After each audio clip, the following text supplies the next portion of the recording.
gera uma demanda para as casas espíritas, em atendimento fraterno e mediúnico, de um sem número de pessoas com ideação suicida. Coisa comum hoje. E quando eu converso com amigos de outras religiões, sejam amigos pastores, amigos padres, eles me relatam a mesma situação. Uma busca frenética de pessoas. Inclusive o ano passado teve um pastor que se matou, um pastor muito conhecido no Brasil, e que deixou uma carta dizendo o seguinte, que ele cuidava de todo mundo, mas não cuidava dele. E é importante no movimento espírita, para nós que somos cuidadores e que precisamos de cuidado, que nós não tenhamos a arrogância de imaginar que a gente já está pronto só para ajudar. Nós todos precisamos de apoio. Nós precisamos criar um atendimento fraterno para os trabalhadores que atendem. Precisamos criar atendimento fraterno para os dirigentes das casas espíritas. Precisamos nos cuidar uns dos outros. Nós não podemos encarar a ideia de que se eu vou pedir atendimento fraterno, eu estou dando uma de inevoluído no centro espírita. Que se eu estiver me sentindo com um processo obsessivo e pedir para colocar meu nome na reunião mediúnica, eu vou revelar que eu estou falhando. E para não me sentir queimado no meu centro espírita, procurar um outro para me atender. Porque eu vejo acontecer isso com muita gente. Se eu dar palestra na casa espírita dela, ela começa a fazer um processo obsessivo, está com crise familiar, mas eu sou o palestrante, mas eu sou o passista, mas eu sou o presidente, o que é que vão pensar de mim se eu disser que eu estou pedindo ajuda?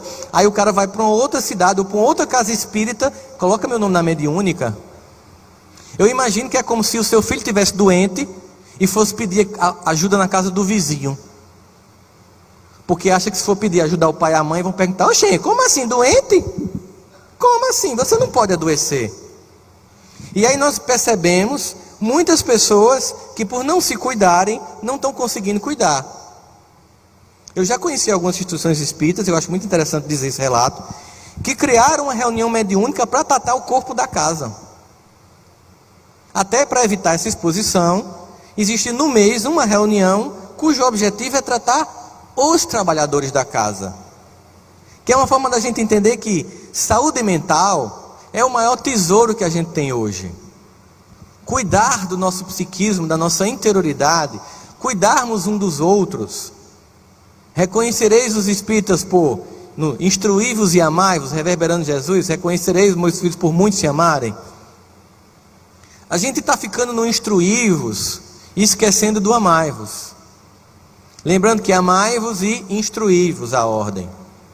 Precisamos ser mais acolhedores uns com os outros. Precisamos ser mais carinhosos.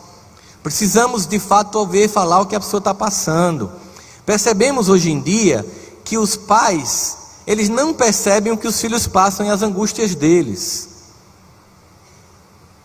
Percebemos que as pessoas, quando elas se matam, depois as pessoas que estão junto dela vão fazer um exame de consciência e vão perceber que tinha um conjunto de sinais que foram dados, mas que você não viu. Ou quando alguém não se mata, mas se afasta da casa espírita, muitas vezes ela pediu muita ajuda, muito socorro, mas você não deu. Será que nós somos agora o novo sacerdote levita que ignora a pessoa caída, deixando o samaritano cuidar? Será que entramos num ritualismo farisaico vazio, em que a gente não entende que o grande objetivo de uma casa espírita, primeiro, é cuidar dos membros da casa espírita? Que o grande assistido, primeiro, são as pessoas que estão lá, porque essas pessoas bem assistidas, amadas, amparadas, suportadas, desenvolvidas, elas se habilitam para ajudar quem chega. Precisamos então entender que é preciso fazer e lançar um novo olhar sobre as nossas casas, para que nós possamos cuidar uns dos outros, para que possamos ter carinho com os outros, mesmo discordando de um ponto ou de outro, mesmo achando que o passo deveria ser de um jeito ou de outro. Vamos deixar de ser infantis, porque o que nos une é muito maior do que o que nos separa. Vamos entender que esses que estão cotidianamente são os que precisam de ajuda, porque são aqueles que recebem o convite do Mestre Jesus: eis que vos envio como cordeiro em meio a lobos.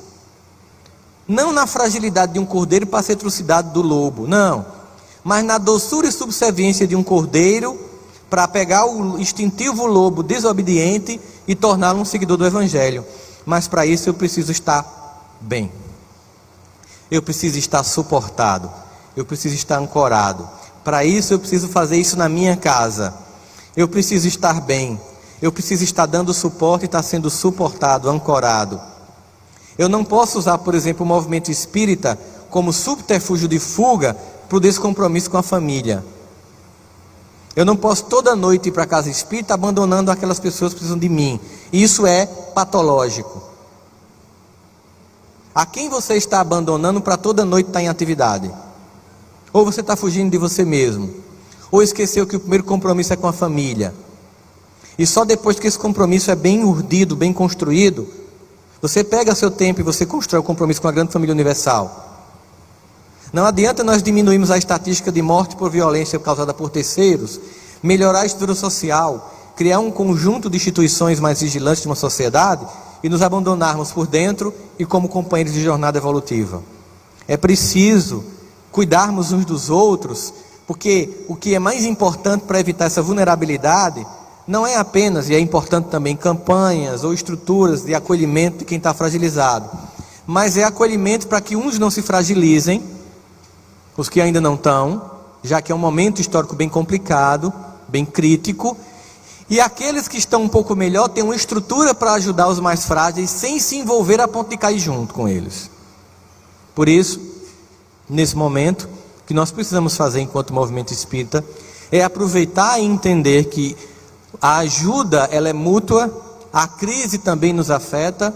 Nós não vivemos numa bolha social de eleitos e de salvos, nós estamos no mesmo planeta, nos interessa a salvação de todos, nos interessa a saúde de todos, e é por isso que somos chamados, mesmo que sendo trabalhadores da última hora, na 1ª hora, para finalmente servir o Evangelho de Jesus.